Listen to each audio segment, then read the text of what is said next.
মনের মধ্যে হনুমান বিবাদ করিয়া হনুমান বর্ষণ করে তখন বলছে লঙ্কানা রামচন্দ্র রাবণের স্ত্রীবাদকে যখন হনুমান বরণ করে হাতে রেখে দিয়েছে হনুমান ছুটে গিয়ে রাবণ রে মূর্খ রাবণ, তুই পূর্বদার রামকে বললি ভণ্ড তুই, আবার এখন হয়েছে ভজনের উত্তর ওই রামকে বলছিস তারা করবো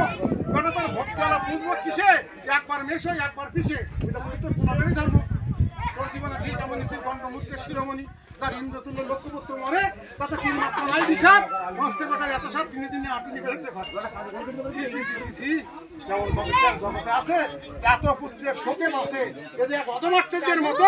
ওরা একটা পুত্র দিয়ে বল আধার থেকে জীবন আর বেটা মরেছে তাতে কোনো দুঃখ নাই শোক নাই থাকবো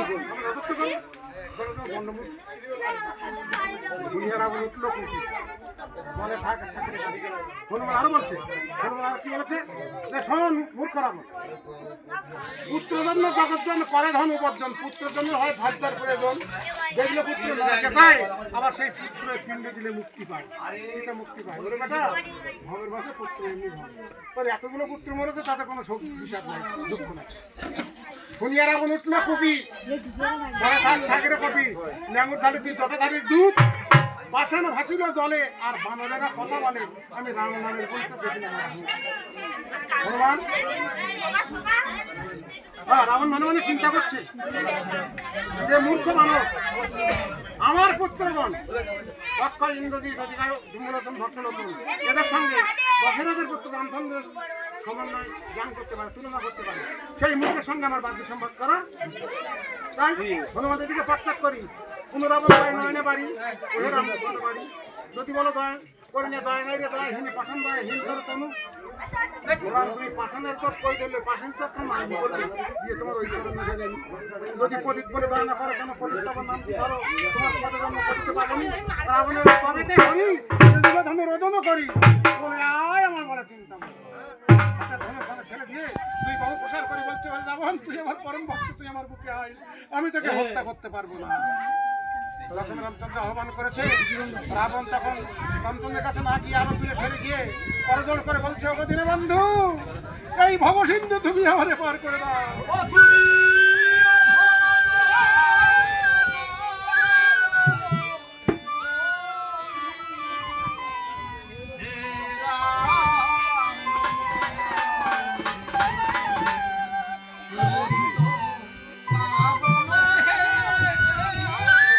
দেখতে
বলছে কোথায় সরস্বতী যাও রাবণের কণ্ঠে গিয়ে ঘর করে দুষ্টি বুদ্ধি দাও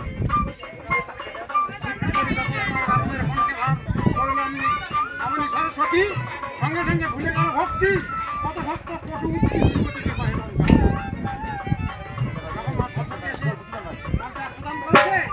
তখন সেই ভক্তি ভাব ভুলে গিয়ে তখন ঘুমটে খবর সন্ত্রাসী আলদিবতার প্রাণনাশী দিয়সী প্রিয়সী কাকপত ওরে ভণ্ড জটধারীকে রাখতে পারে না এই লম্পট বলিয়ার আবার সত্য কোনো মস্ত হয়ে তত্ত্বগুণ সত্য করেছে দশমন সে কেবল সারথীরে সম্বন্ধে আমার করে এই লম্পটটা করে আমি জগৎ এই বলে রাবণ তখন রামচন্দ্রের উপর তখন তীর ছুটতে তাই দেখে রামচন্দ্র কি করেছে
সারাটি প্রহার ওই রাবণ বেটার গেঁথেছি হাত আমার এই হাড়গুলো চলে গেছে মোনাগুলো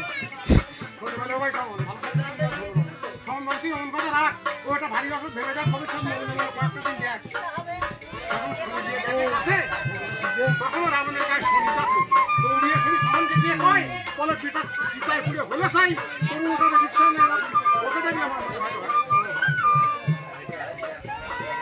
মনে ভাই ভাই ওই রাবণ ওই বেটা মনে না মনে ছয় মার গেলে তারপরে বন্ধু বলে দেখ ভাই কাজ করি মানা গেলে ওর সবিন্দ করো তারপরে জানি রাবণের মানুষ এক বছরের মধ্যে কোনো কথা শুনে এদিকে আমার ভগবান শ্রী রামচন্দ্র লক্ষণকে ডেকে বলছে লক্ষণ রাবণ একজন প্রাপ্ত রাজা ফুলপানি রাবণকে রাজনীতি শিক্ষা দিয়েছিল তুমি রাবণের কাছে যাও গিয়ে একটু রাজনীতি শিক্ষা করে রামাত্মায় লক্ষণে ধীরে ধীরে রাবণের লক্ষণকে দেখে অতি কষ্টে মাথা উত্তোলন করে বলছে গৃহে সমিত্র অবক দশের কাছে কিসের জন্য লক্ষণ বলছে মহারাজ ধর্ম ধর্ম রাজকর্ম তোমাকে বিদিত তবে মুখে শুনিব কিঞ্চিত রাজ তখন রাবণ মনে মনে চিন্তা করছে আমি লক্ষণের সঙ্গে কথা বলতে আমার প্রাণ বাড়ি বাইরে দিয়ে তাহলে তো দিনে বন্ধুর সঙ্গে আমার ধরে চলে গেছে তাই বলতে লক্ষণ তুমি যুদ্ধ করছো শুনে তুমি রাজনীতি শিখে দাও প্রভুকে নিয়ে লক্ষণ তখন বলতেছে আমাকে কিছু বলতে ভক্তবর্ষণ ভগবান রাবণের মনোবাসন বুঝতে পারে দুই ভাই তখন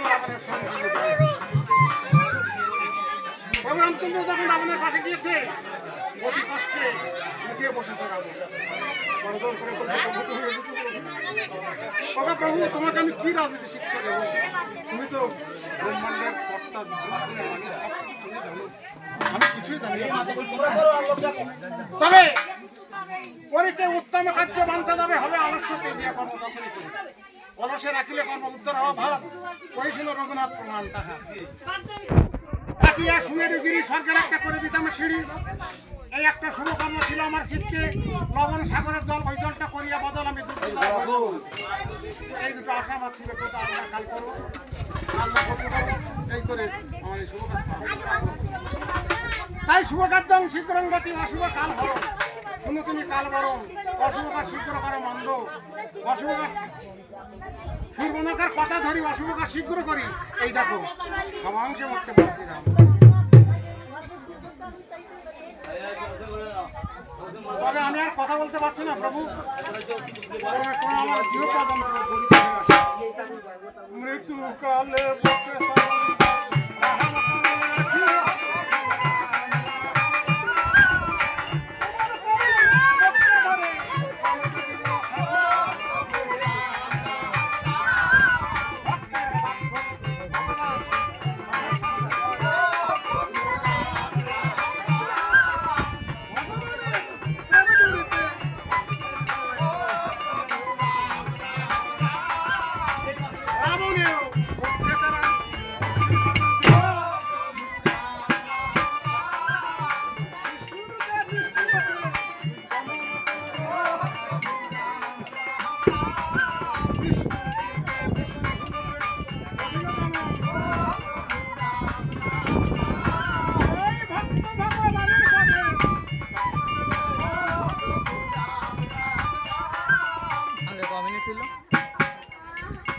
রাবণকে বধিয়া রাম করেন গিয়া বিশ্রাম। বন্ধুগুণ সহ সুন্দরতমে হেতাদাতনা পেয়ে উৎসাহ, 10,000 সুন্দরী সহ বন্ধ দরিয়া সহ দেখিয়া মন্দ করি রামকে প্রণামিও।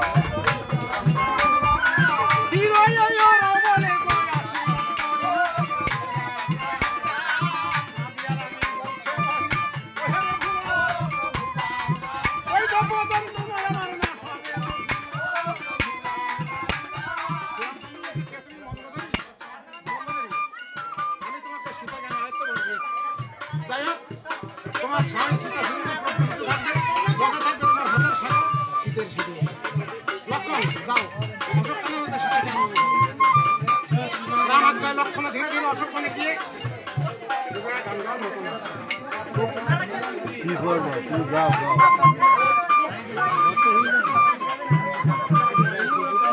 তোমার জগতে লক্ষ্মী মা, আজকে তোমার বিচার নির্ণয় হয়ে গেছে মা। চলো রাম আদেশে রাম সংঘটিতে দেখতে পাচ্ছি।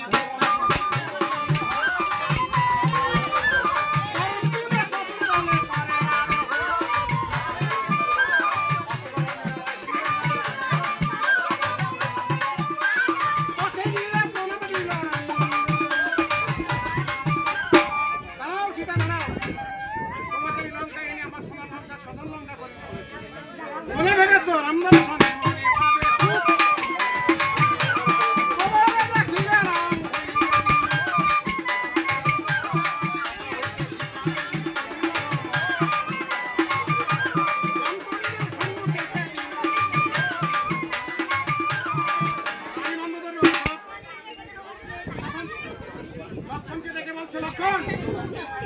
সীতা 10 মাসে লঙ্কা ছিল, পরক্রিয়া ছিল, পরক্রিয়া নারী বাস করা নারী তার মতো অধর্মী নাই।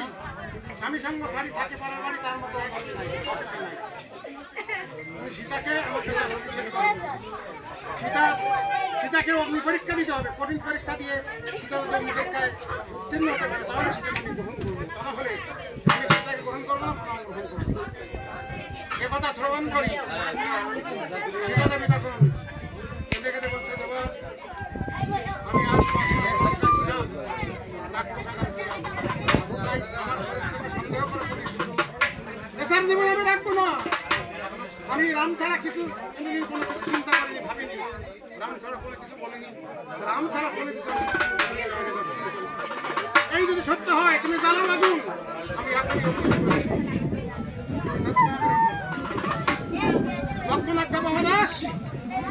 রায়ের আদেশে তখন প্রকাণ্ড ভক্তি তুঙ্গ মনের ওই আগুনে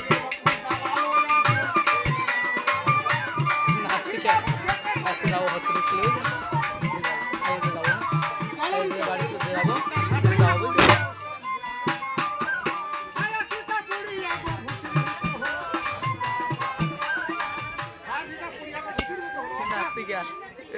এই সীতা হলো সৃষ্টিত সীতা পঞ্চবটি গ্রামে রাবণ সীতা হরণ করতে গিয়েছিল তখন অন্তর্যামী ভগবান অন্তরা জানতে পেরে সীতাকে বলেছিল যে সীতা রাবণ তোমাকে হরণ করতে আসছে উত্তর হওয়া তুমি নিজেকে আর কি রক্ষা করো সীতাকে আমি তখন অভিদেবকে স্মরণ করেছি অভিদেব আসলে পরে রামচন্দ্র বলেছিল যে আমার আগুন দ্বারা সীতার অবয়ব একটা নারী ওই সীতা আমার কাছে থাকবে আর আমার সীতাকে তুমি পাতালে মাংসের নদীতে তোমার আশ্রয় তুমি রাখবে এক বছর পরে রাবণ বলতে হ্যালো গাইস যে সীতা হরণ হয়েছিল বাড়ি গেলে নারের সাথে সাথে এখন ওই লক্ষণ চালনা আগুনের মধ্যে তারা ঝাঁপিয়ে পড়লো।